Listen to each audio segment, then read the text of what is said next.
On a still and peaceful night, the world shook and light split the sky asunder. The seas parted, an island rose, and beneath the earth an ancient power stirred. Zachary Sicario thought he'd finally turned his back on the underworld. For 10 years he was content with his cottage in the Highlands, but a master thief never truly retires.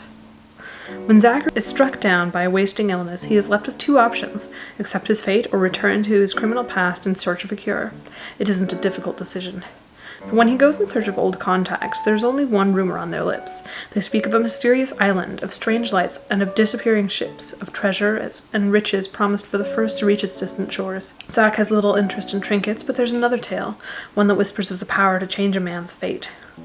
With the secret expedition departing in a matter of days, Zachary decides to roll the dice, but he's not the only one interested in magic. His competition are warriors and thieves, noblemen and assassins, all in their prime, and Zach is far from the man he once was.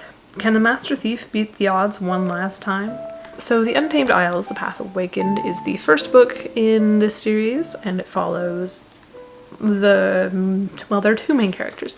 Zach, the Master Thief, mentioned in the blurb, who is dying and he's trying to search for a cure, and then Logan, who is trying to prove himself to his family, and he sneaks aboard the ship to go to the island.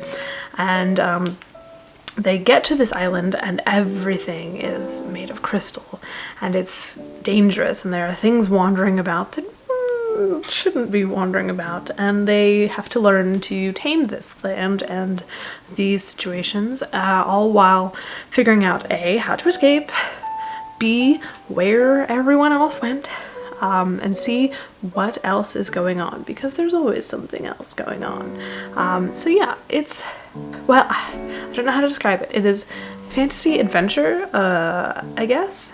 Not quite epic fantasy, but definitely on the adventure side, and the magic is sort of myths and monsters? Magic and monsters? I don't know.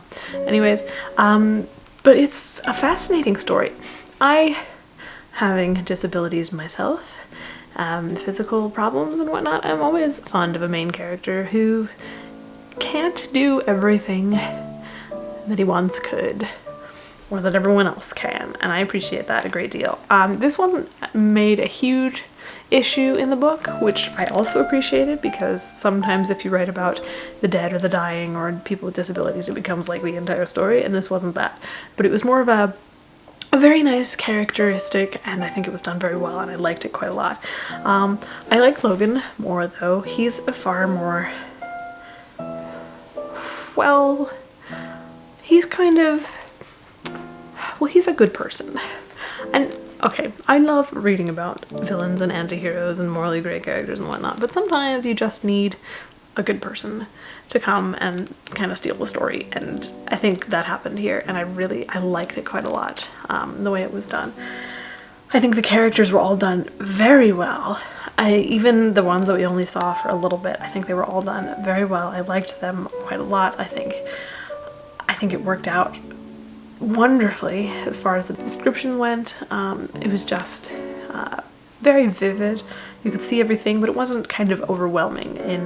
It didn't bog you down in description, but it provided enough detail that you knew exactly what was going on. You didn't have to guess where everyone was and who was doing what and where. Yeah, I liked this book a lot. It went really fast. The way it was set up on my Kindle, I had some 600 pages and I read it really fast, which, okay, yes, I read really fast, etc., but this one went faster than usual. I was just so into the story, which is always a good thing. This is kind of the perfect book for getting into cooler weather. You're kind of slowing down, you need a bit of adventure, a bit of je ne sais quoi, you know, that sort of a thing. My only real critique for this book is not actually relevant, because I read an early copy, and so the final proofread hadn't been done yet. So there were a couple of proofreading errors that needed to be fixed, but since it was completely irrelevant to the final version, ignore my critique entirely. That is literally the only critique I have, is those tiny errors, which will be fixed by the time that you guys actually see this book review and by the time the book is actually out. So that's a thing. Be aware of it. Yeah, so it's a good book. I liked it quite a lot, and I'm curious to see where the story will go. It's kind of it ended not on a cliffhanger, but on the adventure continues sort of a note. You know, there's certainly more to come, but the story was very well resolved, and you could sort of end things there if you choose. Which, I mean, why would you? There sounds like, I think the next book will be awesome. Anyways, I liked it quite a lot. It was a very good book. Definitely recommend. And that's all I've got for you, I think. Anyways, as usual, links are in the description box below. You can find all of that there. You can find my links there too. I will sort of swivel as best I can to show off the shelf behind me. Whee! I really need a better display method for all my books. I'm kind of running out of space. I keep putting out new books, so that's the thing. Yeah, my links will be in the description box also. Yeah. I don't really have anything else to say. I mean, I thought I did, but I don't. Anyways, go cause some trouble, go read a book, and I shall see you next time. Bye.